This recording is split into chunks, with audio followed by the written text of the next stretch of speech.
Meus irmãos, boa noite a todos. Boa noite. Graça e paz da parte do Senhor Jesus, amém? Amém. Bem-vindos mais uma vez. Alegria em tê-los aqui, para a gente poder compartilhar mais um momento, mais uma noite na presença de Deus. E hoje eu queria ler com os irmãos no livro de Gênesis 3 textos, e eu gostaria, antes de ler esse texto,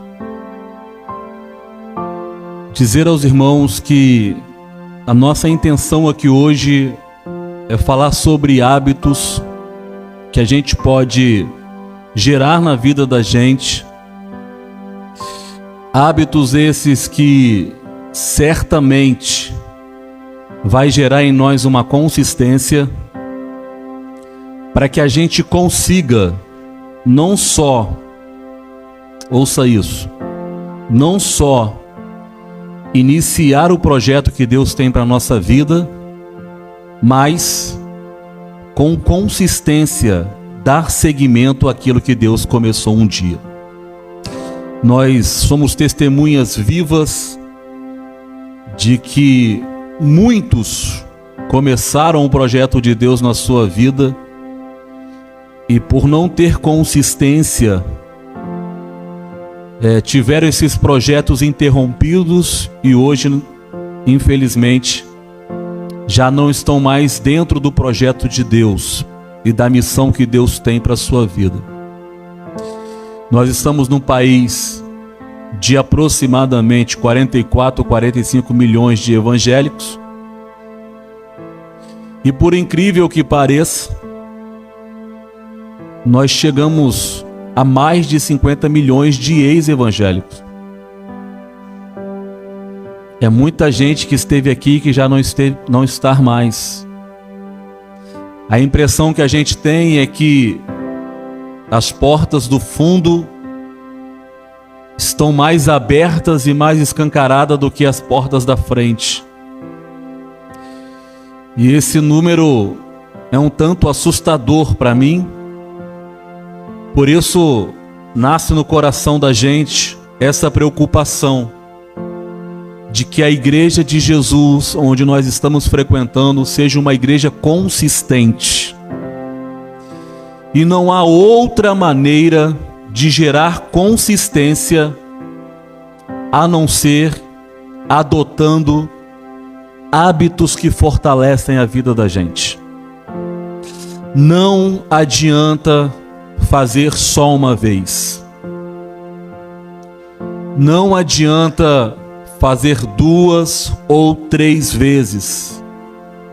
Se nós queremos estar na obra de Deus, no projeto que Deus criou para nós, e se nós queremos não ter esse projeto interrompido na vida da gente, nós precisamos estar com consistência. Você já deve saber que você não está aqui à toa.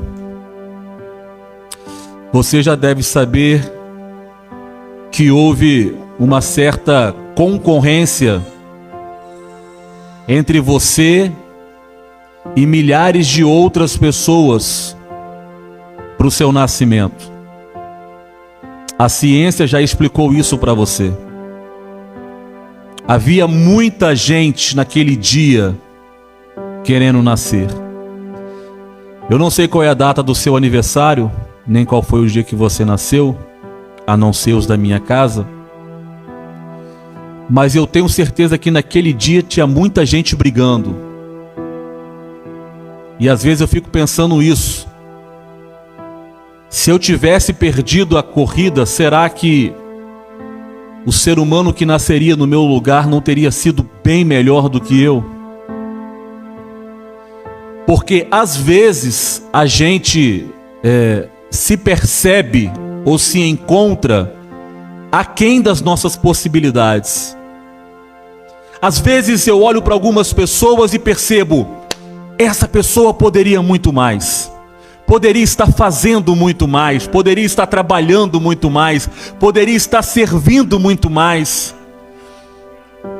E a impressão que a gente tem é que naquele grande dia da concorrência do seu nascimento, ou do meu nascimento, a impressão que a gente tem é que talvez, se outras pessoas tivessem nascido no nosso lugar, talvez essas pessoas seriam bem melhores do que a gente.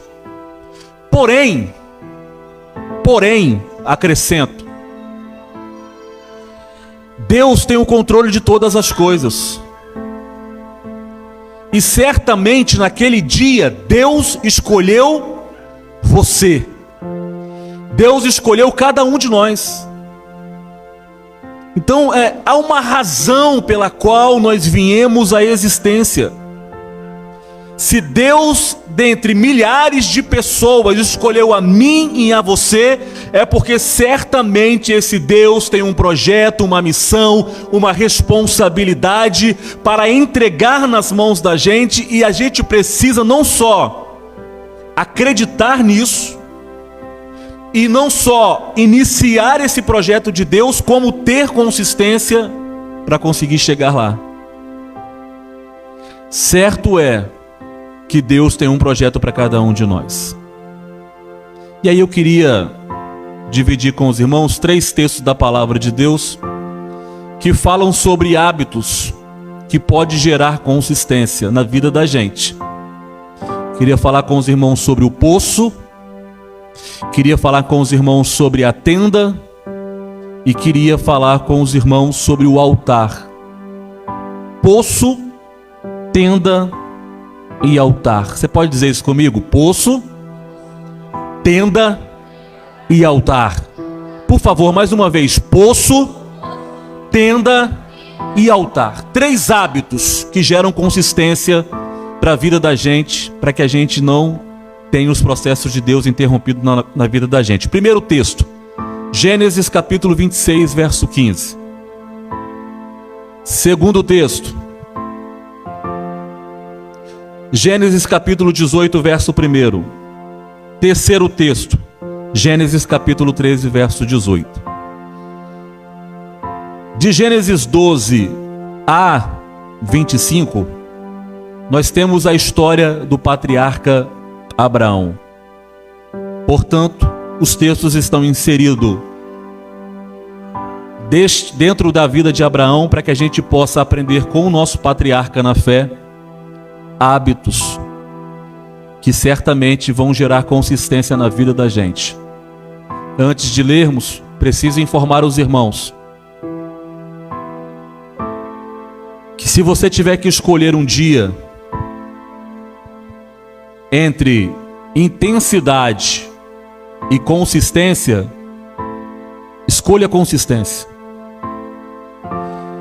E se você é uma pessoa intensa, procure o caminho que te leve para uma pessoa consistente. Porque nem sempre o intenso consegue manter-se no caminho. Às vezes começa com muita euforia, mas no meio do caminho parece que a chama apaga e aquela pessoa já não está mais ali com tanto entusiasmo. Em contrapartida, existem aqueles que é devagar e sempre. Passa anos e sai anos e ele está ali no projeto de Deus, vivendo o projeto de Deus, vivendo a vontade de Deus. Talvez não com tanta intensidade, mas com muita consistência. E é isso que eu queria dividir com os irmãos nessa noite. Gênesis 26, 15.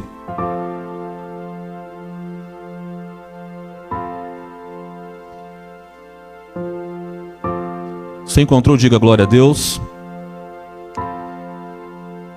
E todos os poços que os servos de seu pai tinham cavado nos dias de seu pai Abraão, os filisteus entulharam e encheram de terra.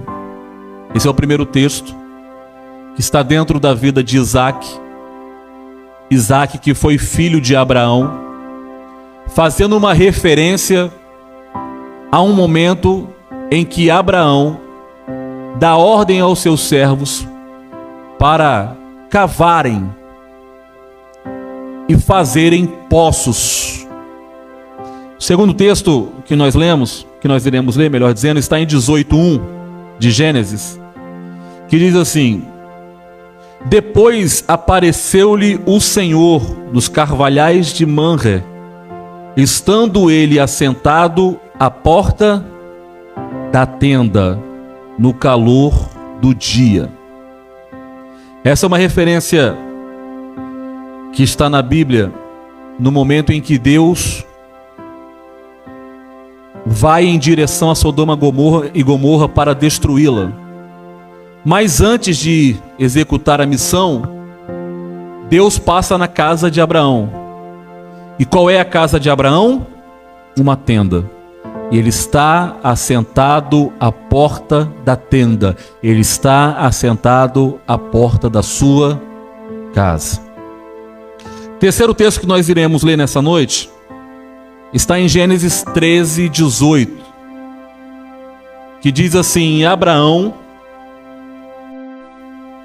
mudou as tendas e habitou nos carvalhais de Manre, que estão junto a Hebrom. E o que ele fez? E edificou ali um altar ao Senhor. Abraão tinha, portanto, 3 hábitos. Primeiro, cavar poços. Segundo, morar em tendas. E terceiro, construir o altar. E esses 3 hábitos ajudaram ou ajudou a Abraão ser quem ele foi na Bíblia e na história do humano. O poço, obviamente, fala de uma fonte inesgotável. É diferente de a gente ter em casa um abastecimento que chega via Cesan. É diferente. Por quê? Porque quando a empresa que fornece água para as residências da gente não podem, por alguma razão, fornecer as águas, o que acontece com a gente? A gente fica sem água. E já teve casos de demorar dias para resolver o problema. E aí, é exatamente por isso que nós temos essas caixas de água, geralmente em cima da casa, no terraço, na laje, em algum lugar ali, porque a gente tem e corre o risco de ficar a qualquer momento sem o abastecimento da água. Agora, com Abraão era diferente. Quando Abraão se estabelecia em um lugar, o que ele produzia? Ele produzia para ele uma fonte inesgotável. Na casa de Abraão não faltava água. Na empresa de Abraão não faltava água.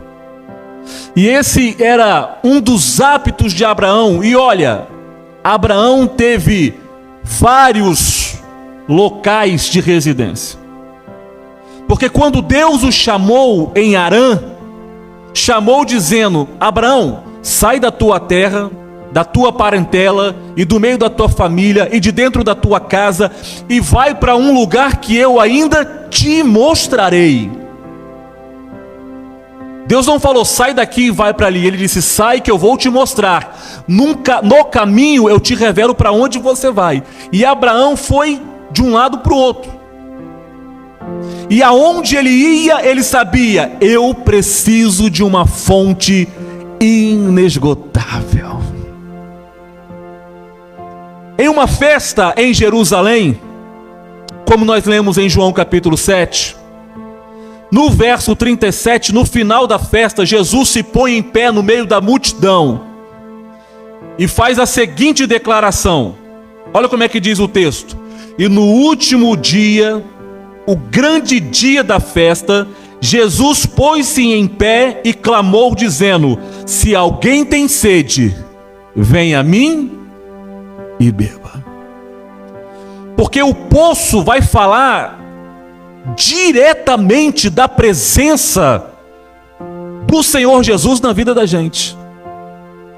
O poço inesgotável vai falar da presença de Deus, que a semelhança do poço é inesgotável.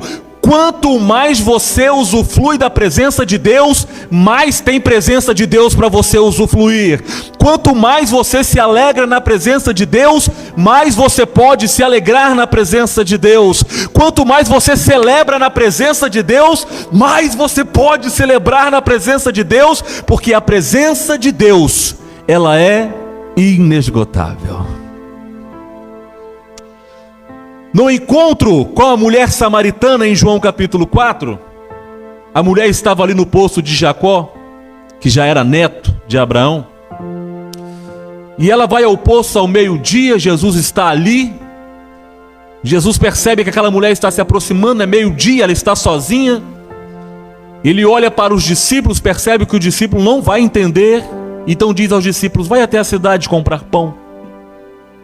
E os discípulos saem todos para comprar pão, 12 pessoas para comprar pão, e Jesus fica ali naquele poço, esperando aquele encontro.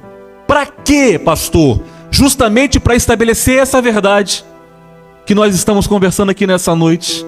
A mulher chega para tirar água do poço, e ela senta e eles começam um diálogo. E Jesus pede água para ela, e ela responde que não poderia dar água, porque ele era judeu e ela era samaritana. Tem ali um diálogo, mas no momento em que Jesus vai fazer essa revelação, ele diz assim: se tu soubesse quem te pede, tu me pedirias água, e eu te daria uma água que faria em ti uma fonte que jorra para a vida eterna. Então, qual é o primeiro hábito que vai gerar consistência na vida da gente, para que a gente consiga não só iniciar o projeto de Deus, como chegar e concluir este projeto na vida da gente? Busca pela presença de Deus, busca pela presença de Deus, acordar com vontade de viver a presença de Deus, acordar com vontade de sentir a presença de Deus, sentar na mesa do café da manhã, entendendo que a presença de Deus está ali. Ainda que pareça loucura, diga para Ele: Deus, eu vou tomar o café agora, se o Senhor puder, senta aqui do meu lado, e deixe a presença de Deus inundar a tua casa. Busca incessante pela presença de Deus, em todas as oportunidades que a gente tiver, buscar a presença de Deus. Isso é um hábito que gera consistência e fortalecimento para que a gente possa viver aquilo que Deus tem para nós. Segundo hábito de Abraão: morar em tendas. Abraão não constrói casas. Por quê? Porque Deus deu uma ordem para ele: vai para um lugar que eu ainda te mostrarei.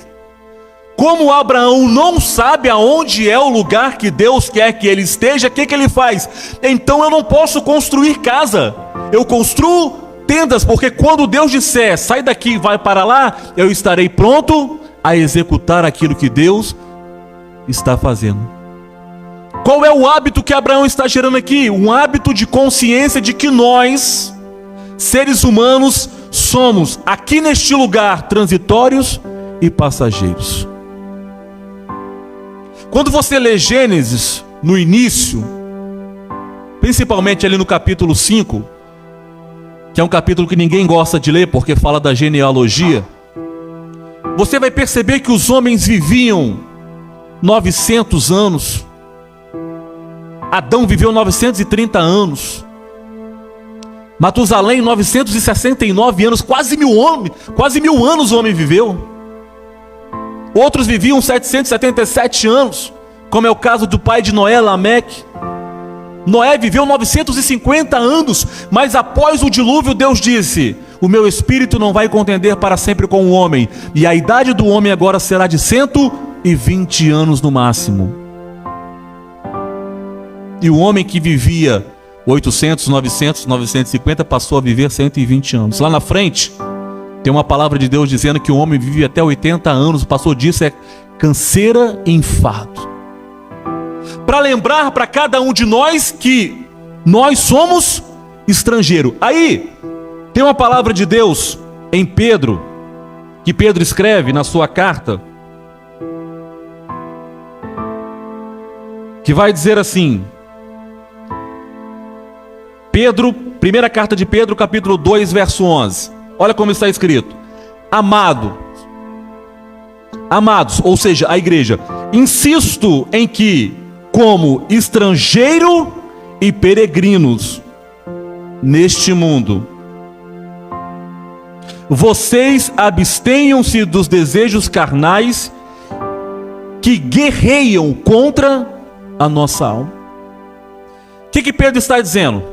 Está dizendo que a forma como nós podemos lidar com essa guerra, que é os desejos carnais contra a nossa alma, é entendendo que nós somos como Abraão, que nós somos peregrinos e passageiros neste mundo, que nós não somos aqueles que constroem casa de habitação, nós construímos tenda. É uma consciência de que nós estamos aqui apenas de passagem, que nós não vamos eternizar aqui neste mundo.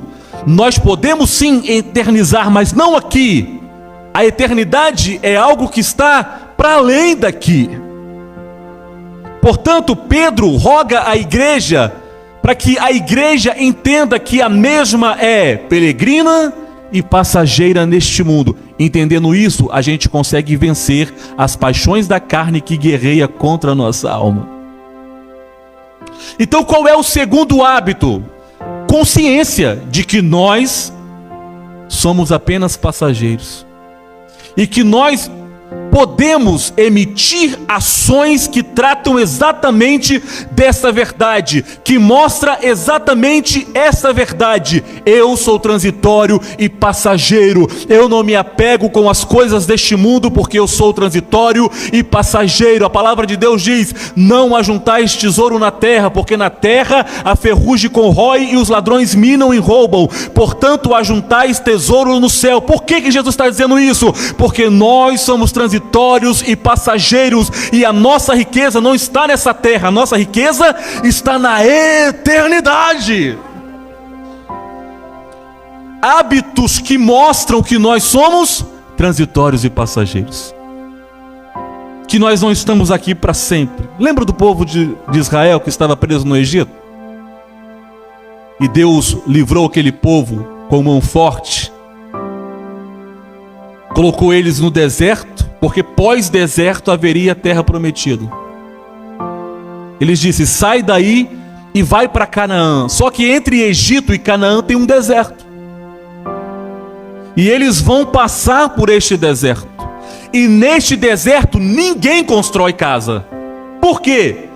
Porque o destino deles era Canaã. Não há porquê ter ações no deserto de pessoas que pretendem ficar no deserto, porque deserto é apenas o caminho, é apenas o trajeto. Eles estão indo para Canaã, para a terra que mana leite, que mana mel, que tem plantações, que tem árvore, que vai ter colheita, que vai ter campinas verdes, que vai ter riachos, que vai ter a bênção de Deus estendida sobre a vida deles. O que isso tem a ver comigo e com você? Nós um dia fomos libertos do grande Egito, do mundo que nos acorrentava e nos escravizava, e Deus disse: eu vou levar vocês para a eternidade, como está escrito em João capítulo 14: não se turbe o vosso coração, mas crede em Deus, disse Jesus, crede também em mim. Na casa do meu Pai há muitas moradas, e se não fosse assim, Jesus garante, eu teria dito a vocês. Ponto. Continua Jesus: mas eu vou preparar lugar, e quando eu for, voltarei outra vez e vos buscarei. Para quê? Para que onde eu esteja, estejais vós também. Nós fomos libertos do mundo, estamos indo em direção à eternidade, à nova Canaã. Este período é um período apenas de deserto. É por isso que às vezes a gente sente frio, é por isso que às vezes a gente sente calor, é por isso que às vezes a vida se torna difícil, porque o deserto realmente é um lugar muito inóspito. O deserto realmente é um lugar muito ruim de estar. Por isso que muitas vezes a visão fica embaçada. Por isso que muitas vezes parece que não há razão para viver a vida, porque o deserto é ruim. Mas eu quero lembrar a cada um de vocês que estão aqui nessa noite, e vocês que estão na sua casa, que nós só estamos aqui de passagem. Alguns viverão 70 anos, outros viverão 80, outros viverão 50. Eu não sei quantos anos nós viveremos, mas eu sei, este período de tempo vai findar. E se nós formos consistentes na obra de Deus e no projeto que Deus tem para a nossa vida, nós viveremos na eternidade com Ele. Porque nós já aprendemos, acredito que até aqui, que existe vida após a morte e morte após a vida. Nós é que escolheremos. Se você quer vida após a morte, seja consistente no projeto que Deus tem para você. Se você quer morte após a vida, viva de qualquer jeito. Não se preocupe com aquilo que Deus quer para você. Mas você sabe que você não vê este mundo à toa. Você sabe que milhares de pessoas poderiam ter nascido no seu lugar. Deus tem um plano de vida para você, um projeto de vida para você. E a nossa oração e o nosso clamor é para que a gente entenda isso e viva essa verdade. E crie hábitos de alguém que entende que é passageiro, transitório, que não vai acumular aqui coisas, porque a gente não vai ficar aqui. Abraão poderia ter feito casas, muitas casas. Abraão foi muito rico. Abraão tinha dezenas, centenas de pessoas ao seu trabalho. Quando ele dividiu o rebanho com o seu sobrinho Ló, não fez a menor falta para Abraão, porque Abraão tinha muitas posses, mas ele estava conectado com a vontade de Deus, e ele disse: eu não posso construir casa, o meu hábito é construir poço e construir tendas. Por quê? Porque nós somos transitórios e passageiros neste lugar. Terceiro e último hábito que gera consistência para que a gente possa viver o projeto de Deus, para a gente poder terminar: construção de altar. Esse eu vou ter que falar mais rápido por causa da hora. O texto que nós lemos está em Gênesis capítulo 13, verso 18, quando Abraão faz exatamente isso que nós acabamos de falar. Muda de um lugar para o outro porque Deus queria. Ele tira suas tendas de um lugar e leva para os carvalhais de Manre, e vai se estabelecer ali. Só que quando ele se estabelece, o que ele faz? Ele constrói um altar em dedicação ao Senhor. E o altar é lugar de três coisas: elevação, por isso que eles geralmente ficam no alto. Aliás, a palavra significa isso, vem do latim altear. Altar é altear, colocar mais alto. Mas é também lugar de sacrifício e lugar de adoração. Abraão tinha três hábitos fundamentais: cavar poços, construir tendas e levantar altares. São três hábitos que geram consistência para a vida da gente. O que o altar significa para Abraão? Oportunidade de transcendência. O que a gente lê em 1 Coríntios capítulo 15, verso 19? Portanto, Paulo diz: se esperarmos de Cristo apenas para esta vida, nós seremos os mais miseráveis de todos os homens. O altar para Abraão é o lugar de se relacionar com aquilo que ele não pode ver. É a oportunidade de transcendência, de entender que a vida não é só matéria, que existe mais coisas entre o céu e a terra do que julgue a nossa vã filosofia. O altar é uma oportunidade de transcendência. Número 2, altar é uma oportunidade de obediência. Gênesis capítulo 22, verso 9. E chegando no lugar que Deus dissera, edificou Abraão ali um altar, e pôs em ordem a lenha, amarrou Isaque seu filho e deitou sobre o altar. Altar para Abraão significa oportunidade de obediência à vontade de Deus. oportunidade de transcendência, oportunidade de obediência e mais, oportunidade de adoração. Olha o que ele diz aos seus moços antes de subir no monte. E disse Abraão aos seus moços: ficai-vos aqui com o jumento, eu e o moço Isaque, iremos ali. E olha a declaração: havendo adorado, tornaremos a vós. O que altar significa para Abraão? Oportunidade de transcendência, oportunidade de obediência e oportunidade de adoração. São 3 hábitos fundamentais: cavar poços, construir tendas e levantar altares. Assim nós seremos fortalecidos. Busca intensa pela presença de Deus, cavar poços, fontes inesgotáveis. Jesus disse: quem quiser e tiver sede, venha a mim e beba.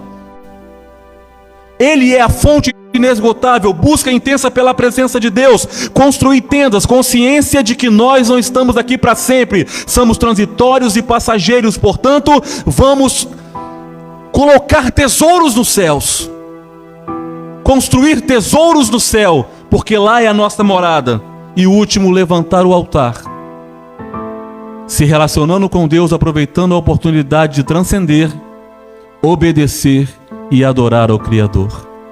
Se a gente adotar esses hábitos que Abraão tinha, irmãos, certamente nós não seremos intensos, nós seremos consistentes.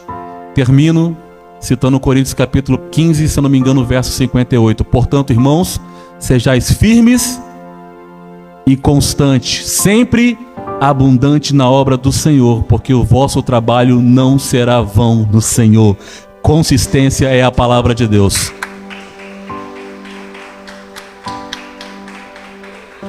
Eu quero convidar o pastor Gelson para que esteja fazendo o encerramento aqui, por favor, em nome de Jesus.